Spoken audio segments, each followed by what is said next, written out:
Welcome to my new vlog. આજે હું બેસનની રાણી એટલે કે પાપડી ગાંઠિયા બનાવવાની છું. એની માટે મેં આ 1 કપ બેસન લીધો છે, અડધો કપ તેલ લીધું છે, 1/3 કપ અત્યારે પાણી લીધું છે અને આને મેં આ પપૈયું છે, કાચું પપૈયું લીધું છે. મેં જેને ધોઈને એને ખમણી નાખ્યું, એટલે એને લાંબી લાંબી ચીર કરી નાખી છે.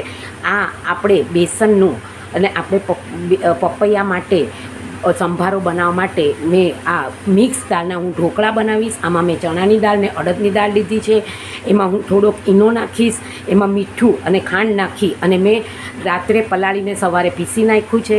હવે હું એનો ભૂક્કો કરી અને પપૈયાનો સંભારો બનાવવાની છું. અને આનું સૌપ્રથમ હું ઢોકળા બનાવી નાખીશ અને પછી હું સંભારો તૈયાર કરીશ. અને આને મેં 1/2 ટીસ્પૂન જેટલો મેં પાપડ ખાર લીધો છે અને 1 ટીસ્પૂન જેટલું મીઠું લીધું છે.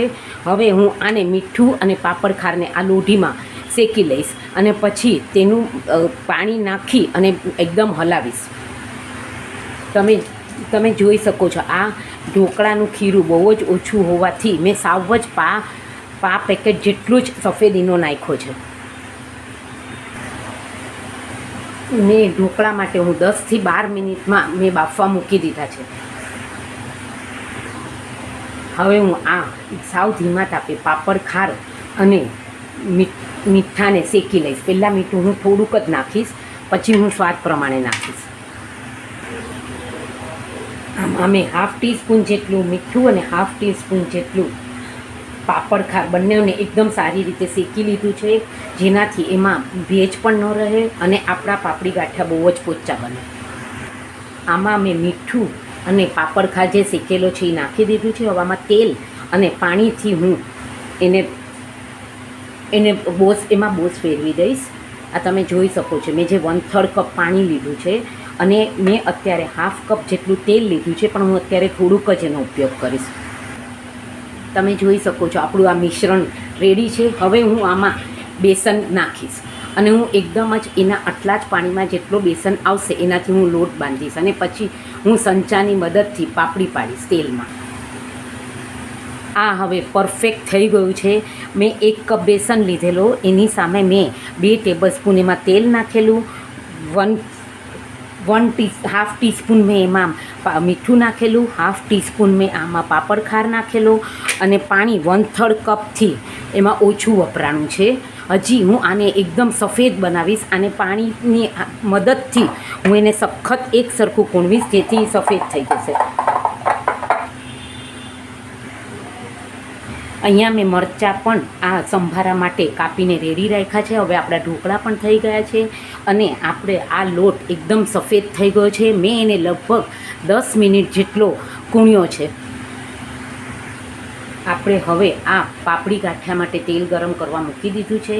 ઢોકળા પણ થઈ ગયા છે. આપણે સૌપ્રથમ પાપડી બનાવી લઈશું અને પછી આ સંભારાની તૈયારી કરશું. મેં આ સંચાને તેલથી ગ્રીસ કરી લીધો છે. હવે હું આ જાળીથી આનાથી પાપડી પાડીશ. મેં પાપડી તેલમાં તળવાની શરૂઆત કરી દીધી છે. જોઈ શકો છો એકદમ સફેદ થઈ છે. હવે તળાઈ જાય પછી એકદમ પોચી થશે, હું તમને દેખાડીશ.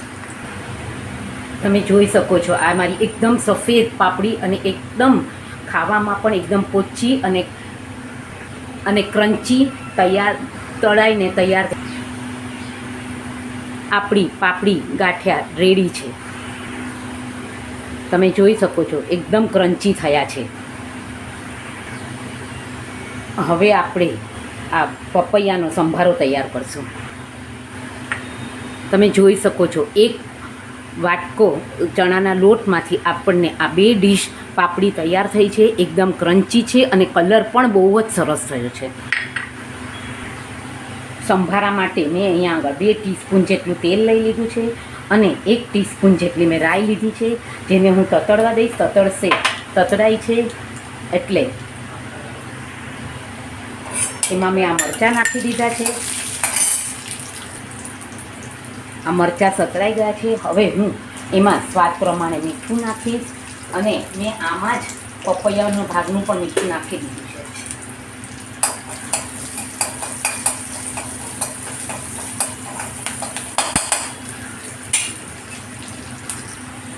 હવે મેં આમાં પપૈયા નાખી દીધા છે ને હું એક સરખું હલાવતી જઈશ.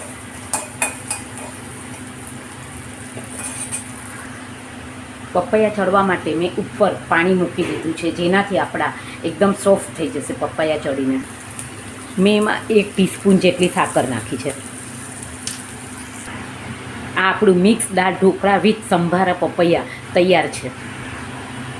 તો તૈયાર છે આપણું બેસનની રાણી પાપડી ગાંઠિયા અને ફ્રૂટનો પપૈયાનો સંભારો તૈયાર છે. મિક્સ દાળના ઢોકળા સાથે આપણે મિક્સ દાળના ઢોકળા સાથે પપૈયાનો સંભારો રેડી છે. Thank you for watching my channel. Share and subscribe. C you tomorrow.